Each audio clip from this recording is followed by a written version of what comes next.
छत्रपती शिवाजी महाराज ज्यांच्या जयंतीचं औचित्य साधून हा विहंगम सोहळा आपल्या प्रांगणामध्ये संपन्न होतो आहे ते जागतिक कृषी क्रांतीचे प्रणेते, शिक्षण महर्षी, सहकार महर्षी, विदर्भ भौम महर्षी, आपल्या अमृतपुत्र लोक विद्यापीठ असणारे कर्मयोगी गाडगे महाराज ज्यांची आज जयंती आहे।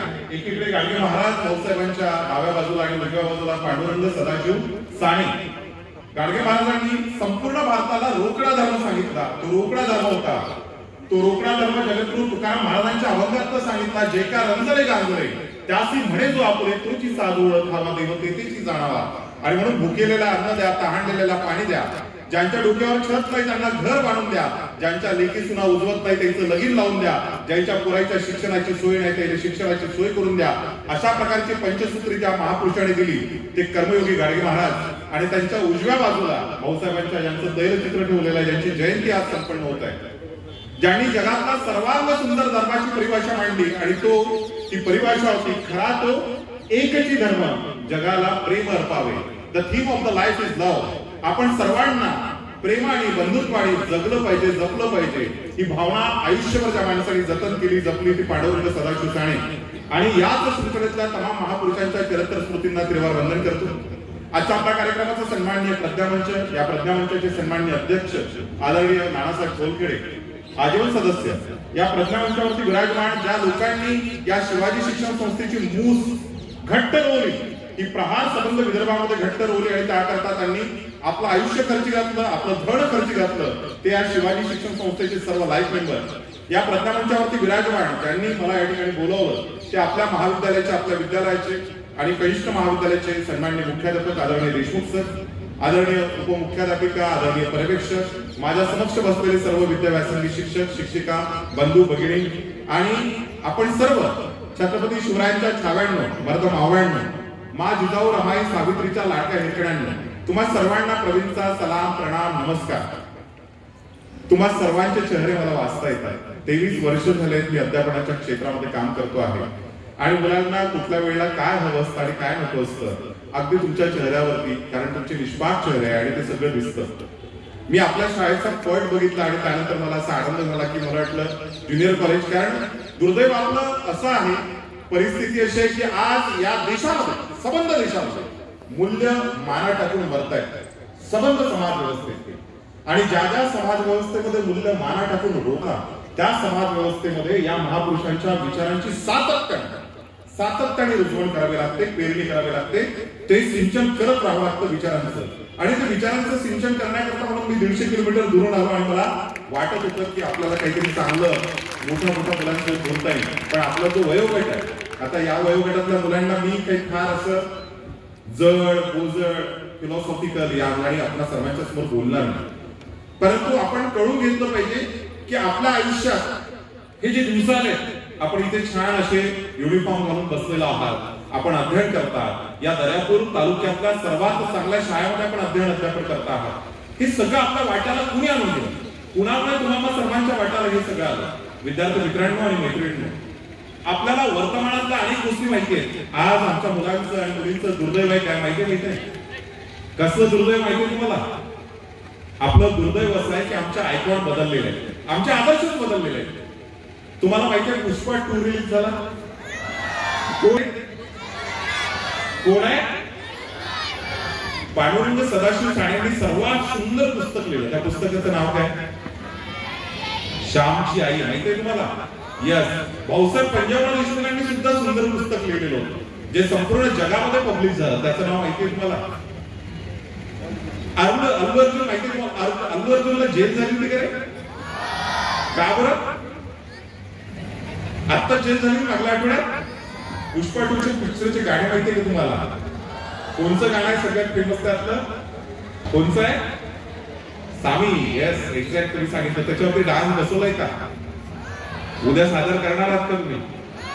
आमचं दुर्दैव असं आहे, मुलांचा दोष नसतो, मुलं ही टिप कागदासारखी असतात, त्यांच्या पुण्यामध्ये जे दिसतं, जे अनुभवतात ते अनुकरण करण्याचा ते प्रयत्न करतात, त्यांची मन मस्तिष्क सातत्याने वेचत राहतात। आज दूरचित्रवाहिन्यांपासून तर संपूर्ण समाज व्यवस्थेमध्ये जे काही दिसतंय त्याचं अनुकरण ही मुलं करतायत। विद्यार्थी मित्रांनो, तुमच्या आमच्या वाट्याला हे सर्वांग सुंदर दिवस ज्या लोकांनी आणले, जे खरे रिअल आयकॉन आहेत जे रिअल हिरो आहेत त्यांचा इतिहास आमच्या मनमस्तिष्कातून दूर जातो आणि त्याला आम्ही सुद्धा जबाबदार आहे. वारंवार आम्ही हा इतिहास सांगितला पाहिजे मुलांना.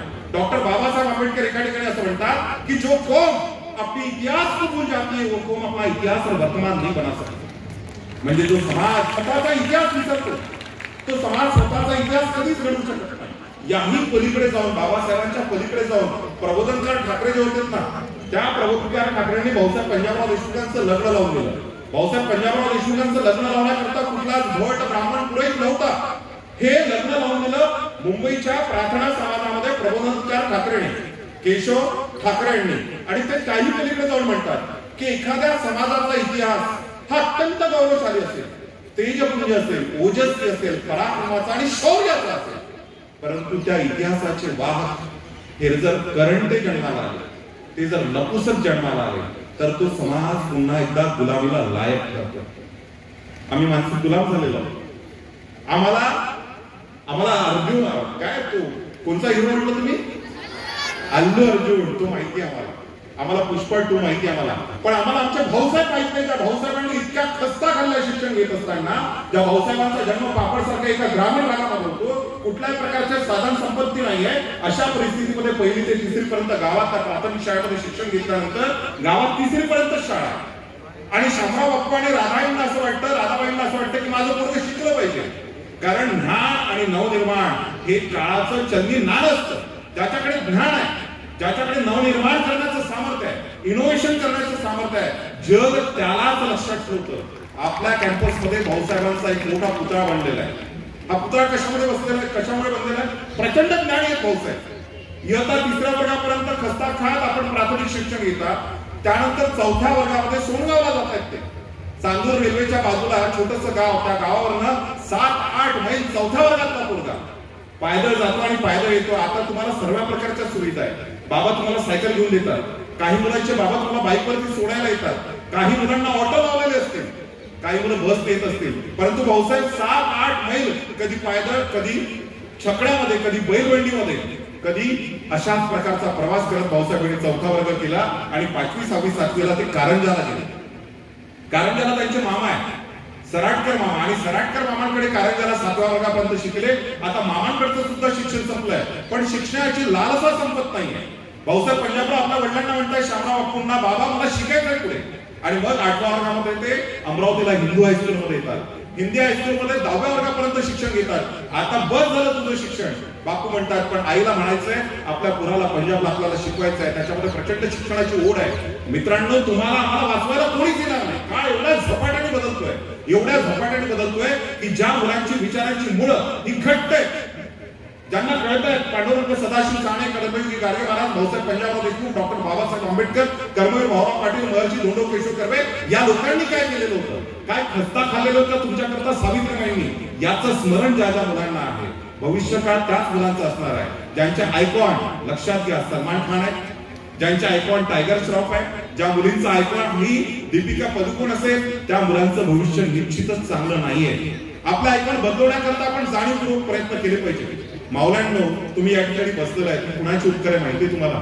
क्रांतीज्योती सावित्रीबाई फुलेंची 3 जानेवारीला आपण त्यांची पण जयंती साजरी करणार आहोत. कर्मवीर गाडगे महाराजांचा 20 तारखेला पुण्यतिथी दिन आपण साजरा केलेला आहे. या लोकांनी प्रचंड सांगितलं आपल्याला आणि त्या गोष्टींपासून आता आपण विमुख होत चाललेलो आहोत.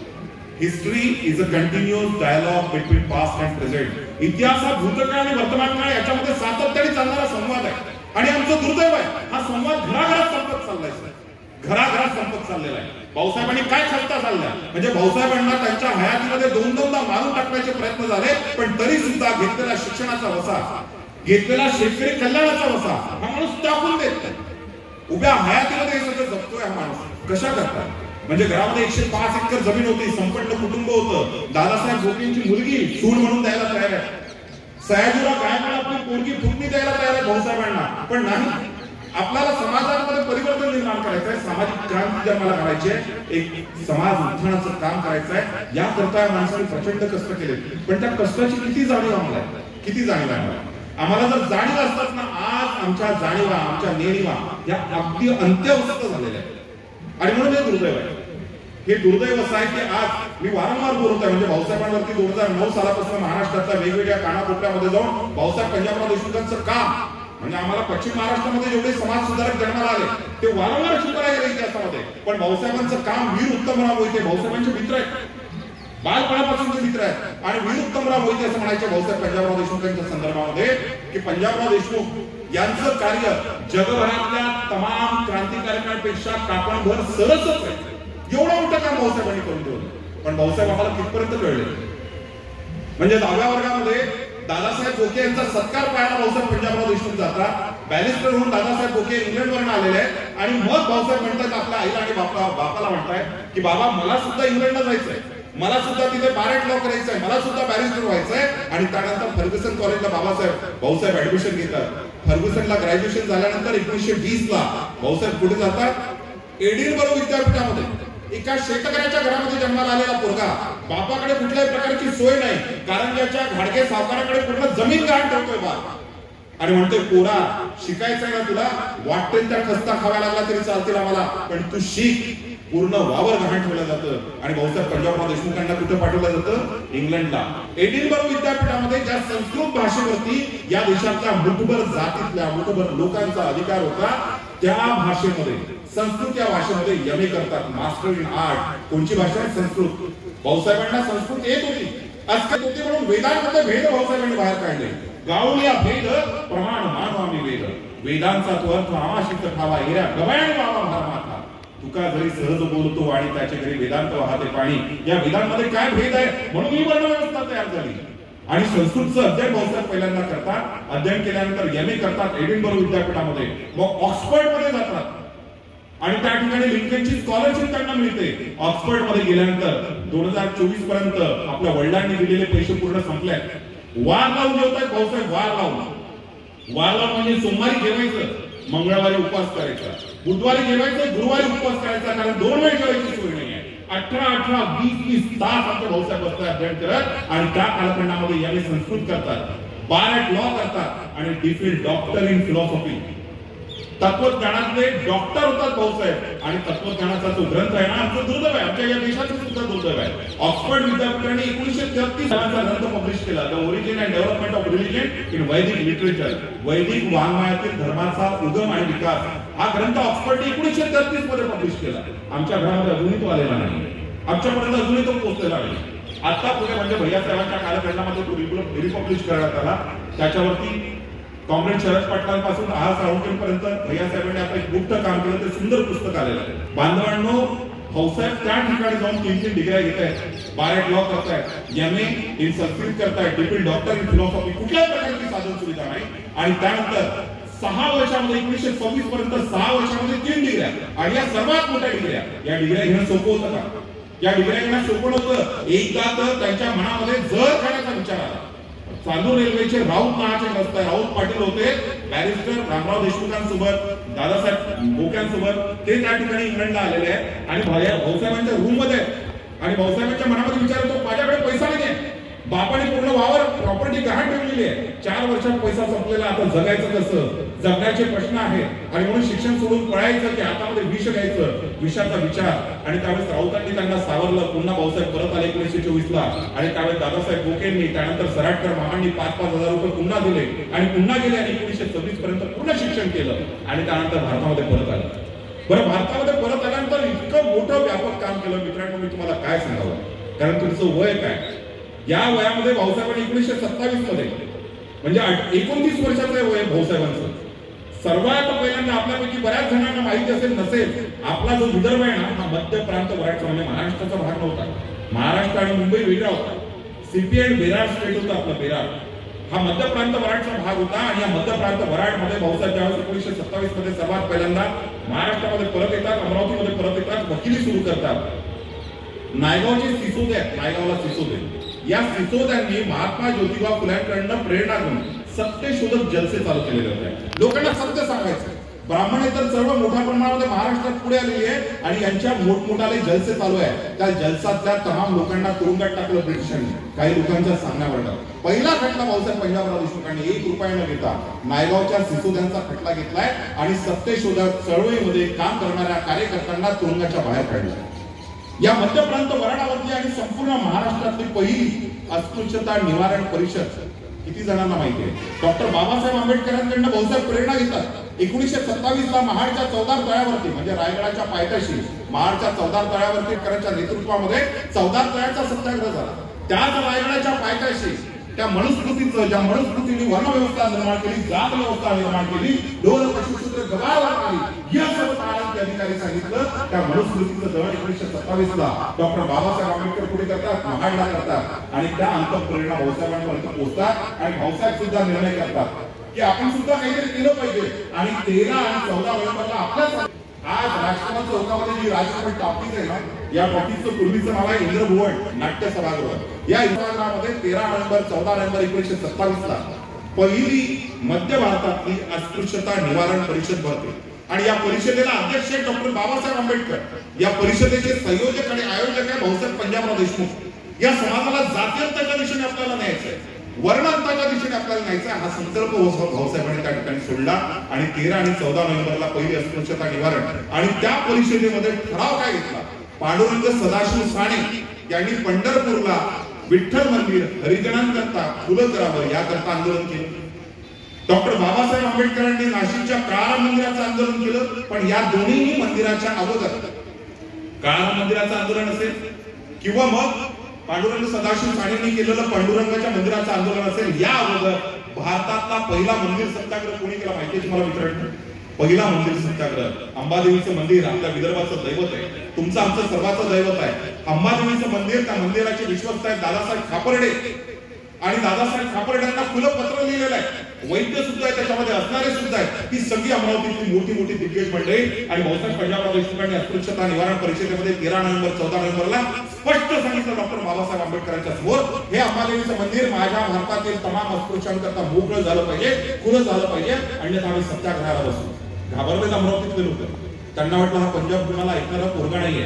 दादासाहेब खापर्डे डॉक्टर बाबासाहेब आंबेडकरांना पत्र लिहून सांगतात मला 3 महिन्याचा वेळ द्या, आम्ही सगळ्या विश्वस्त मंडळींना विश्वासात घेतो, समजावून सांगतो आणि मंदिर खुली करण्याचा प्रयत्न करतो.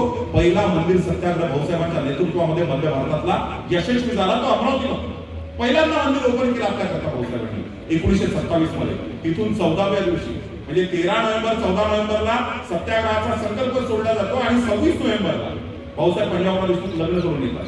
सोपं आहे कसं आहे?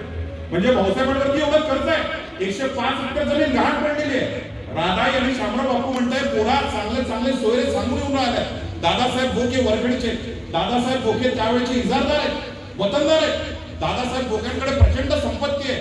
दादासाहेब भोके म्हणतात पंजाब शामराव तुझ्या पोराचा हात माझ्या पोरीला दे, मी तुझं कर्ज पूर्ण फेडायला तयार आहे, तुझी पूर्ण जमीन गहाण पडलेली सोडून आणायला तयार आहे. पंजाबराव म्हणतात मला लग्न करायचं नाही माझ्या जातीमध्ये. दादासाहेब भोके कुणबी, भाऊसाहेब पंजाबराव देशमुख कुणबी आहे, लग्न करायला नका. आपल्या बडोद्याचे नरेश सयाजीराव गायकवाडांचा निरोप येतो की विदर्भामधला प्रचंड विद्वान असा माणूस पंजाब, याला माझी सक्ती पुतळी द्यायची आहे आणि पाहिजे तेवढा हुंडा द्यायला मी तयार आहे. सयाजीराव गायकवाडांची पुतळी राजघराण्यातलं स्थळ भाऊसाहेब पंजाबराव देशमुखांनी नाकारलं. 25 नोव्हेंबरला इथून मुंबईला जातात आणि मुंबईला जाऊन आर्य समाज, ज्या आर्य समाजाने डिकास होण्याकरता भारतामध्ये एक मोठी चळवळ उभी केलेली होती, जातीयंताची लढाई सुरू केलेली होती, ज्या आर्य समाजामध्ये सगळ्या प्रकारचे भेदाभेद अमंगळ मानलेले होते, त्या आर्य समाजाचे भाऊसाहेब हे पाईक होते. भाऊसाहेब त्या ठिकाणी जातात आणि नाना वैद्य हे आर्य समाजाचे मोठे चळवळीतले कार्यकर्ते, त्यांची मुलगी आहे विमलताई, या आर्य वैश्य सोनार समाजातल्या आणि या विमल वैद्यांसोबत 26 नोव्हेंबरला 7 आणि 8 लोकांच्या उपस्थितीमध्ये लग्न करतात भाऊसाहेब आणि विमल वैद्याला या ठिकाणी अमरावतीला घेऊन येतात आणि लग्न पण लावून द्यावं. म्हणजे लिंकरराव जवळकर, केशवराव जेदे, प्रबोधनकार ठाकरे, त्या काळातले महाराष्ट्रातले दिग्गज लोक त्या ठिकाणी भाऊसाहेबांचं लग्न लावून द्यायला प्रबोधनकार ठाकरेंनी लग्न लावून दिलं. भाऊसाहेब पंजाबराव देशमुख आपल्या बायकोला घेऊन अमरावतीला आले. फार सुंदर प्रसंग आहे मित्रांनो.